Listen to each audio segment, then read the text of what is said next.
अशा प्रकारचे किळसवानं वक्तव्य अनिल परब सारख्या जबाबदार आमदाराला शोभणारं नव्हतं.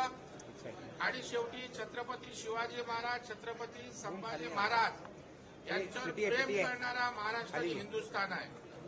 आणि छत्रपती संभाजी महाराजांच्या पायाच्या नखाची सर सुद्धा, धुळीची तुलना सुद्धा या ठिकाणी अनिल परबची होऊ शकत नाही. आणि म्हणून तमाम छत्रपती संभाजी महाराजांवर प्रेम करणारे सारे शिवभक्त, संभाजी महाराजांचे भक्त म्हणून या ठिकाणी आम्ही आमदारांनी पायऱ्यांवर या ठिकाणी अनिल परबांचा धिक्कार केला. त्यांनी जी स्वतःची संभाजी महाराजांशी तुलना केली त्याबद्दल त्यांनी सभागृहात जाहीर माफी मागावी, अन्यथा अनिल परब यांचं निलंबन करावं अशी आमची त्या ठिकाणी मागणी आहे.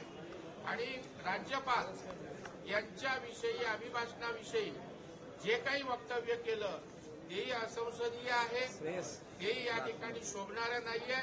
त्या संदर्भात त्यांनी सभागृहात त्या ठिकाणी दिलगिरी व्यक्त करावी, माफी मागावी, अन्यथा अनिल परब यांना त्या ठिकाणी सळोकी पळवल्याशिवाय आम्ही राहणार नाही.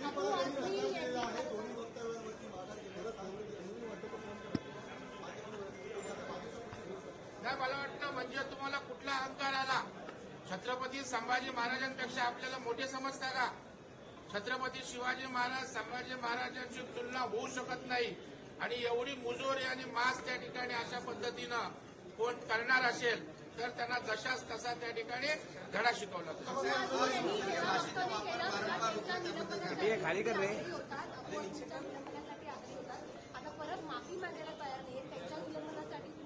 नाही, 100% आम्ही आग्रही राहणार. संभाजी महाराजांची तुलना आपली होऊ शकत नाही. राज्यपालांच्या अभिभाषणाचा अवमान आपल्याला करता येणार नाही. आणि तुम्ही नाक्यावरची भाषा त्या ठिकाणी सभागृहात बोलून चालणार नाही. आणि शेवटी सभागृह वरिष्ठांचं सभागृह आहे. या सभागृहाकडे महाराष्ट्राचं लक्ष लागलेलं असतं. आणि महाराष्ट्रामध्ये अनिल परबांच्या विरोधात एक प्रचंड संतापाची लाट उसळली. आणि म्हणून छत्रपती संभाजी महाराजांचे पाईक म्हणून या ठिकाणी आम्ही पायऱ्यांवर आंदोलन केले.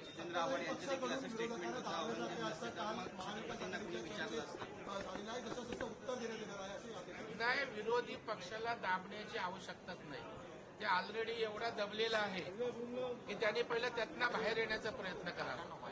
खरं म्हणजे अधिवेशनात विरोधी पक्षाची कुठेच छाप त्या ठिकाणी अस्तित्वच दिसत नाही. त्याच्यामुळे याचं आत्मपरीक्षण करावं, जनतेच्या प्रश्नांवर बोलावं. आम्हाला दाबण्याची आवश्यकता नाही. आम्ही त्या ठिकाणी महाराष्ट्रातल्या जनतेसाठी काम करणं हा आमचा अजेंडा आहे. त्यांना दाबणं आमचा अजेंडा नाही. असेच ते दबलेले आहेत.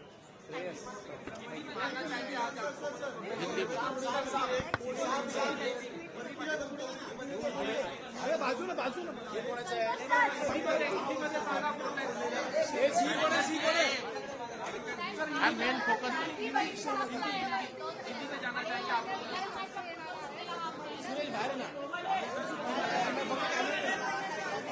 महिलांसाठी खुशखबर आहे. आमच्या लाडक्या बहिणींना शुभेच्छा आहेत.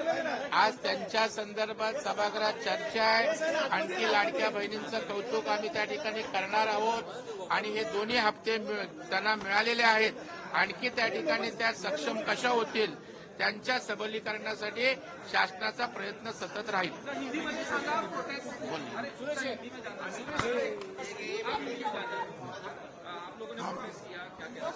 जिस तरीके से अनिल परब जी ने कल सभागृह में आकर खुद की तुलना छत्रपति संभाजी महाराज के साथ की, जिस तरीके से उन्होंने वाक्य विधान परिषद में कहा, राज्यपाल अभिभाषण के बारे में अपशब्द का वापर किया, उसका निषेध हमने किया है.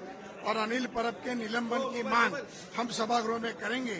क्योंकि अनिल परब खुद की तुलना छत्रपति से या छत्रपति के छावा संभाजी से नहीं कर सकते. प्रशांत, ये चेंज हो गया, बड़ा नहीं होगा, ये बड़ा नहीं होगा ना? होगा ना? कहाँ है? इसको खोला तो इसको ना अंदर डालना. नहीं, ये ठीक है. गोल घूमेगा नहीं, इस बार ये अभी ये पोजीशन सही है, दिखता है. बस ज्यादा मत कर. टाइट